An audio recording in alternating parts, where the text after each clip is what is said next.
about why the Chinese workers were hired and how are they treated. So the Chinese were hired because everyone knew they had built the Wall of China. And not everybody probably thought that the Chinese workers would get treated pretty well, but they actually got treated very poorly. People might not also know this, but Chinese workers were actually getting paid less, but they had built most of it.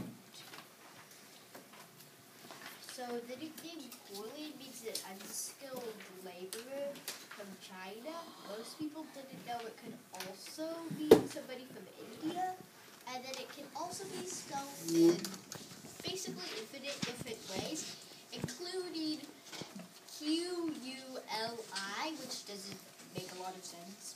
It can also be spelled with a K, a Q, and a combination of L's, I's, and U's.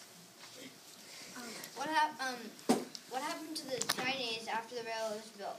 They still weren't treated good, even though they did a lot of work. Even though they did most of the work, everybody still gave most of the credit to the Irish. The reason people had no care for the Chinese is because they were foreigners and they didn't care about foreigners. So, any questions?